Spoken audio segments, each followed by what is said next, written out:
Brigade చూసినాం. ఎమ్మెల్సీలు కోదండరాం, అమీర్ అలీ ఖాన్లకు భిక్షకు తగిలింది. వారి నియామకాన్ని సుప్రీంకోర్టు రద్దు చేసింది. ఇక ఈ మేరకు బుధవారం తీర్పు వెలువరించింది. కాగా వీరిద్దరూ తెలంగాణ గవర్నర్ కోటా ఎమ్మెల్సీలుగా నియామకమైన విషయం తెలిసిందే. అయితే వీరి నియామకం అక్రమంగా జరిగిందని విచారణ జరిపి నియామకాన్ని రద్దు చేయాలని బీఆర్ఎస్ నేతలు దాసోజు శ్రవణ్ సుప్రీంకోర్టును ఆశ్రయించారు. ఇక అదేవిధంగా ఇవాళ విచారణ జరిపిన అత్యున్నత న్యాయస్థానం వారి నియామకం చెల్లదని తీర్పు వెలువరించింది. తదుపరి విచారణను సెప్టెంబర్ 17వ తేదీకి వాయిదా వేసింది.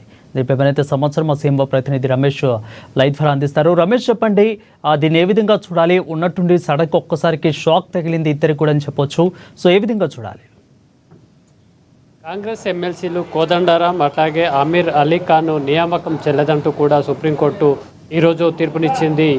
వరుణ్, ముఖ్యంగా గత బీఆర్ఎస్ ప్రభుత్వంలో దాసోజు శ్రవణ్ అట్లాగే కుర్ర సత్యనారాయణను గవర్నర్ కోటాలో బీఆర్ఎస్ సర్కార్ అయితే నామినేట్ చేసింది. ఆ సందర్భంలో తెలంగాణ గవర్నర్గా ఉన్నటువంటి తమిళసై సౌందరరాజన్ ఆ నామినేషన్లను అయితే తిరస్కరించడం జరిగింది. ముఖ్యంగా కళలు, వివిధ రంగాలకు సంబంధించి ప్రముఖులు ఎవరైతే ఉంటారో వివిధ రంగాల్లో సేవలు అందించినటువంటి వ్యక్తులను ఎమ్మెల్సీలుగా నామినేట్ చేసేందుకు రాజ్యాంగం అయితే అవకాశం కల్పించింది. ఆ విధంగా నామినేషన్ కోటాలో ఆయా రంగాలకు సంబంధించినటువంటి వ్యక్తులను కాకుండా దాసోజు శ్రవణ్ అట్లాగే కుర్ర సత్యనారాయణకు ఏదైతే వారి సామాజిక వర్గాలకు ప్రాతినిధ్యం ఇచ్చే భాగం, అందులో భాగంగా ఆ ఎమ్మెల్సీగా ఇచ్చే ప్రయత్నం అయితే అప్పుడు బీఆర్ఎస్ ప్రభుత్వం చేసిన నేపథ్యంలో ఏదైతే వివిధ సేవా రంగాలు ఏవైతే ఉంటాయో, ముఖ్యంగా విద్య కానీ, సాంస్కృతిక కళలు, ఇతర రంగాల్లో సేవలు అందించినటువంటి వ్యక్తులను నామినేట్ చేసేందుకు ఉన్న అవకాశానికి సంబంధించి అందుకు సంబంధించినటువంటి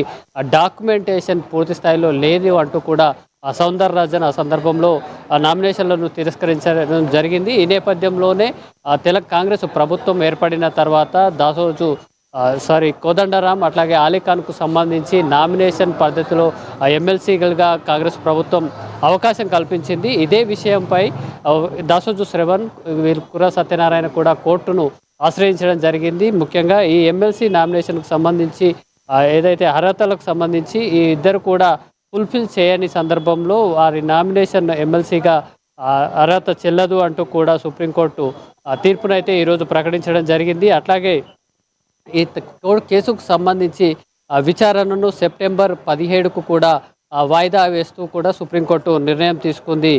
Varun, right, thank you Ramesh for the clear updates.